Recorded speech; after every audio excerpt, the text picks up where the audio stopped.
ეთერშია ხაზის რადიო. მოისმინეთ ამბები წარსულიდან. FM 94.7.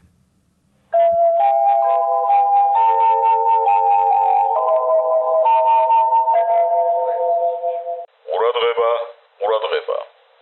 ლაპარაკობს თბილისი. დღეს 1930 წლის 16 მაისია. გადმოიცემა უკანასკნელი ცნობები. თბილისის აღმასკომმა გაითვალისწინა ქალაქის მოსახლეობის სწრაფი ზრდის გამო შექმნილი მდგომარეობა და გადაწყვიტა ქალაქის ქუჩებში მოძრაობის მოსაწესრიგებლად მოახდინოს ქალაქის მთელი რიგი ქუჩების გაფართოება. ზოგან გაიყვანება ახალი ქუჩაც. ასე მაგალითად გადაწყვეტილია სადგურის ქუჩა გაგრძელდეს მდინარე მტკვრამდე და მასზე ხიდის აგება, რომელიც სადგურიდან შესაძლებელს გახდის საბურთალომდე პირდაპირ მოძრაობის დაწესებას. ამისთვის საჭიროა პლეხანოვის პროსპექტიდან მდინარე მტკვრამდე ახალი ქუჩის გაყვანა და მისი გაგრძელება საბურთალომდე, სადაც შენდება ახალი ქალაქი. ძნელაძის ყოფილი საბიორის ქუჩა გაგრძელდება ვერის ხიდამდე.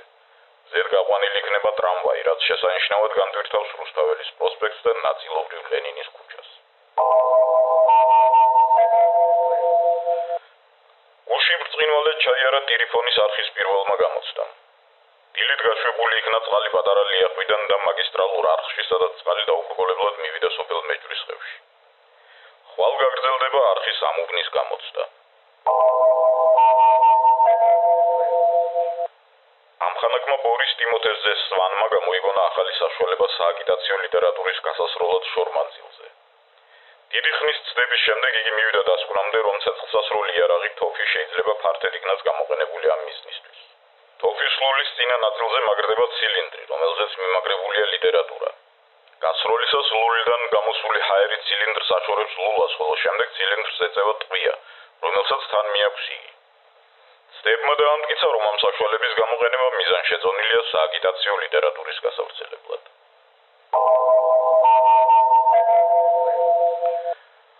ლამანშის ქვეშ გვირაბის გაყვანის პროექტი, რომელსაც საკმაოდ დიდი ხნის ისტორია აქვს, თითქო ახლოა განხორციელებასთან. ინგლისის მთავრობის მიერ გამოყოფილმა კომისიამ ხარი დაუჭირა გვირაბის გაყვანას და უსაფუძვლოდ ცნო შიში, რომ გვირაბი გააუარესებს ინგლისის სტრატეგიულ მდგომარეობას. გვირაბის გაყვანისთვის საფრანგეთი 300 მილიონს გამოჰყობს.